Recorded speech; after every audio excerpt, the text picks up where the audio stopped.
जो F-35 है top class fighter है दुनिया का, स्टेल्थ फाइटर है, फिफ्थ जनरेशन फाइटर है। बाइडेन साहब के काल में तो हमारी पीठ में छुरा घोंपा गया था। हमने $1 बिलियन दे चुके हैं अमेरिका को। हमने कहा साहब हमारे तो अमेरिका रूस से अच्छे ताल्लुकात हैं, तो बोला नहीं तुमको भी दुश्मनी लेनी होगी रूस से। अरे साहब रूस ट्राइड एंड टेस्टेड फ्रेंड है, तो ऐसे थोड़ी ना रिश्ता तोड़ा जा सकता है। और ये तो उनके चलते उन्होंने साहब बांग्लादेश में तख्ता पलट करवा दिया।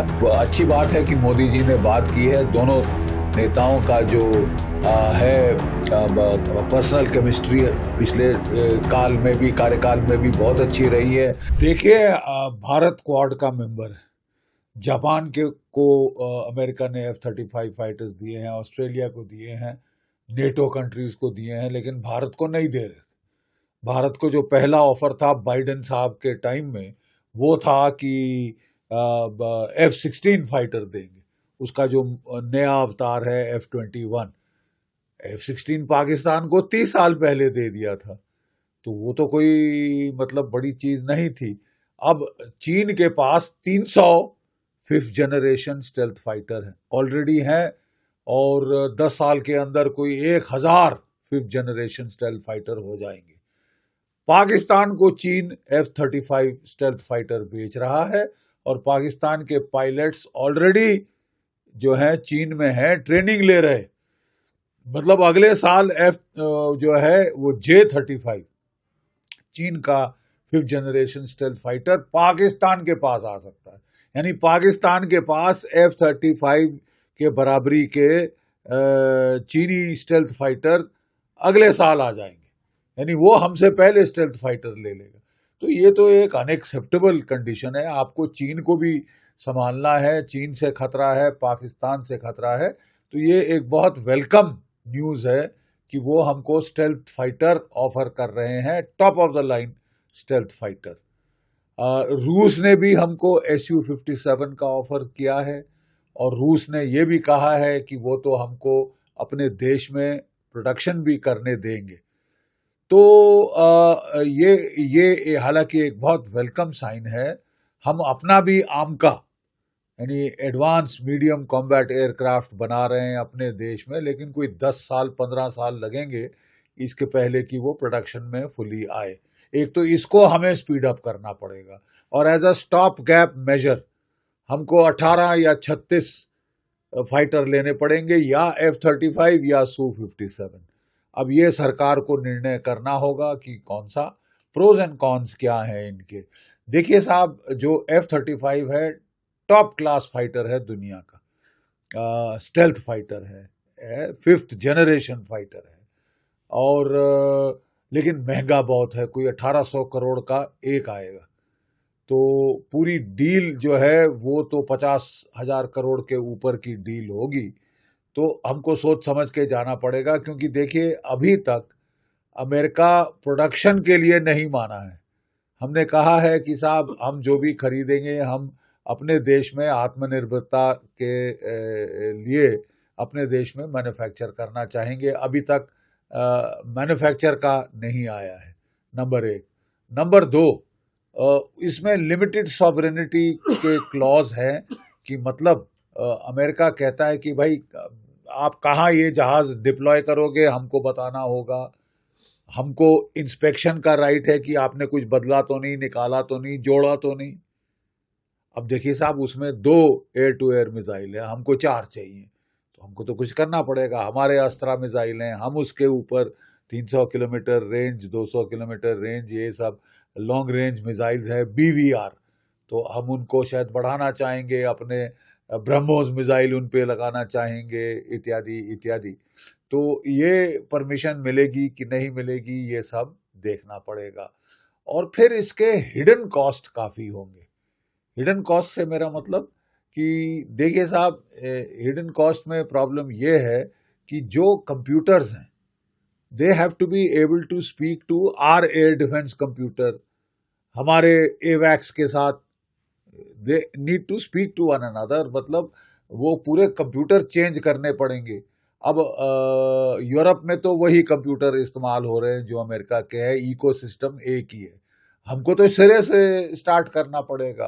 काफ़ी सारा एक तो काफ़ी महंगा फाइटर है, ऊपर से उसमें जो इंफ्रास्ट्रक्चर है वो नए सिरे से बनाना पड़ेगा।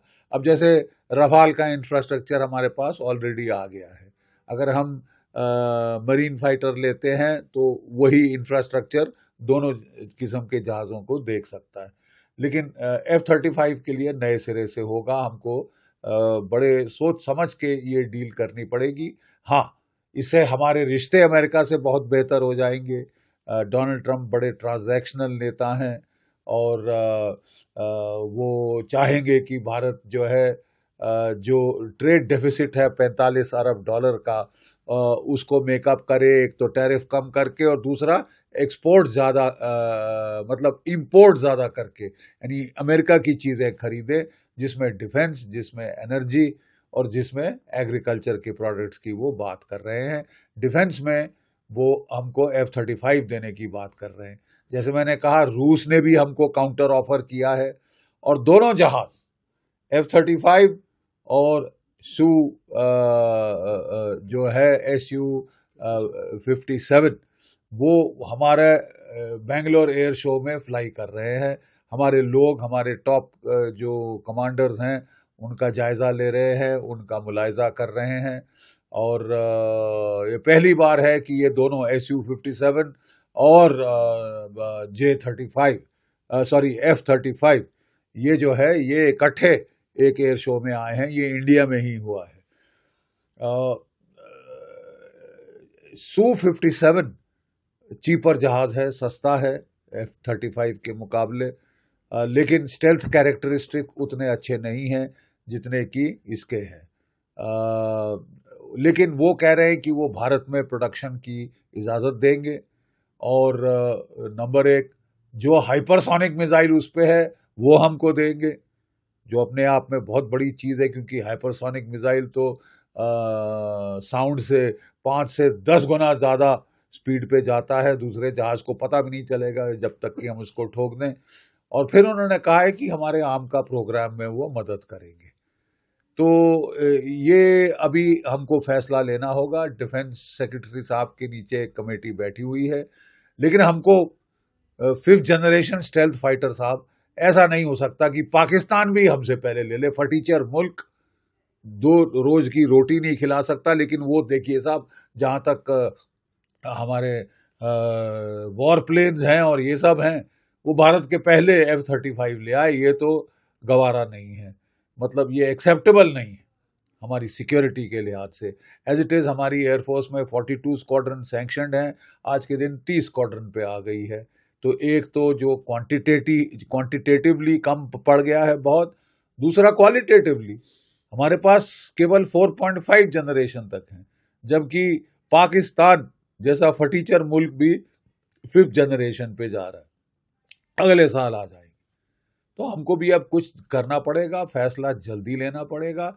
मेरे हिसाब से एक स्टॉप गैप मेजर, जिसमें कि 18 से 36 या F-35 या Su-57, हमको ये जहाज 5th जनरेशन स्टेल्थ फाइटर लेने पड़ेंगे। और साथ में हमको ये भी इंश्योर करना पड़ेगा कि जो हमारा आम का प्रोग्राम है वो किल ना हो जाए, इतना महंगा ना पड़ जाए कि वो हमारा प्रोग्राम खत्म हो जाए, क्योंकि इंडिजिनस होना, आत्मनिर्भर होना हमारे लिए बहुत निहायत ज़रूरी है। देखिए, बाइडेन साहब के काल में तो हमारी पीठ में छुरा घोंपा गया था। हमने $1 बिलियन दे चुके हैं अमेरिका को, और वो उन्होंने कहा था कि हमको जनरल इलेक्ट्रिक के GE404 और 414 इंजन देंगे। 404 हमारे तेजस लाइट कॉम्बैट एयरक्राफ्ट में लगने थे और 414 हमारे आमका में लगने थे। लेकिन साहब उन्होंने $1 अरब खा लिए, हार्ड कैश दिया।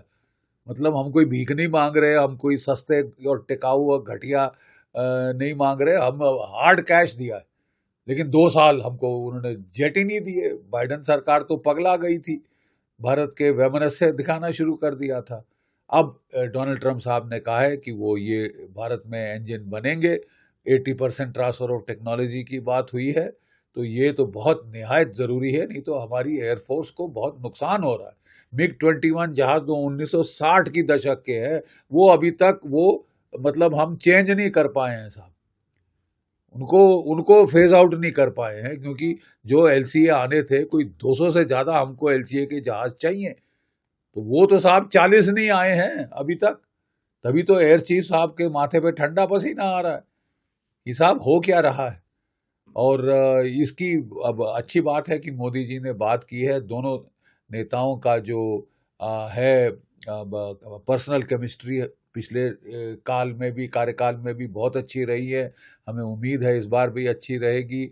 और देखिए, खुशी की बात ये है कि डोनाल्ड ट्रंप साहब ने जो टीम इकट्ठी करी है, उनके टॉप जो मिनिस्टर्स हैं, वो Marco Rubio, secretary of state, Marco Rubio वही सज्जन है जिन्होंने अमेरिकन सेनेट में बिल पेश किया था कि साहब भारत को नॉन नेटो एलाई स्टेटस देना चाहिए, भारत को जो है अच्छे से अच्छे हथियार देने चाहिए, ताकि अगर चीन का हमको मुकाबला करना है, चीन की बराबरी करनी है, तो भारत हमारा साथ दे सके। तो इसके चलते मेरे को बहुत उम्मीद है कि बहुत नुकसान हुआ था हमारा बाइडेन साहब के टाइम में। नुकसान क्यों हुआ था साहब, ये समझना जरूरी है।